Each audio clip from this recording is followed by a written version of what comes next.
A Lubbock murder case gone cold for nearly 50 years has piqued the interest of a pair of investigators determined to finally solve it. KCBD News Channel 11's Blair Sable joins us to explain why they think there's a good chance to do that despite the time gone by. Blair? Well, Karen and Abner, as you may already know, cold cases are notoriously difficult to solve. This one is about Deborah Sue Williamson, and I have her picture here. In 1975, she was a newlywed, and on the night of August 24th, she was planning on visiting her husband at work to help out. But instead, she was stabbed 17 times at her home. Even though it's been decades, this new team believes that they can crack this case open because they have an advantage that police don't, and they've got a proven track record. It's her turn for justice. Every year that passes by is another year that Debbie Sue Williamson's case goes unsolved. Tuesday was the 46th anniversary of her brutal murder. But for her sister Elizabeth Flatt, the pain is as fresh as it was in 1975. It can be very hard and challenging. Today's been very hard. For the past 5 years, she's come back to Lubbock to visit with police for updates. And I will always be her voice. This time, she didn't come alone.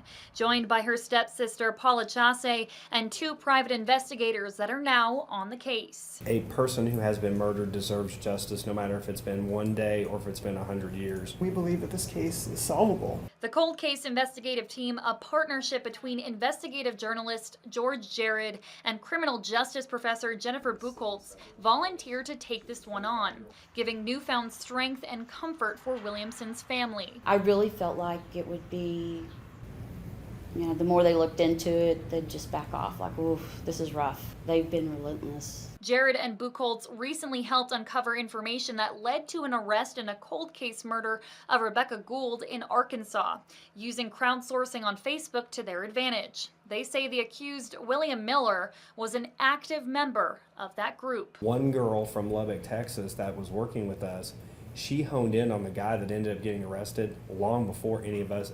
She really honed in on him, and it was because she was studying genealogy. And the cards started falling in place because then we got a tip that he had been in Arkansas the weekend of Rebecca's murder, which nobody knew. And they're entirely confident this time that they can find that one key missing detail that finally closes the case. I do not believe anybody who murdered somebody 46 years ago has not told someone.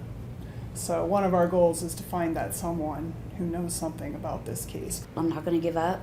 She deserves it. We deserve it.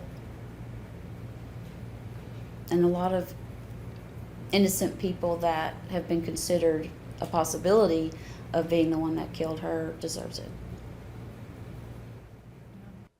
And the team is once again using Facebook to help find those crucial details. If you want to be part of the community, you can request to join the page called The Unsolved Murder of Deborah Sue Williamson. We're also told that the team, along with the family, has met with police this week, and the department has promised to take another look at the evidence.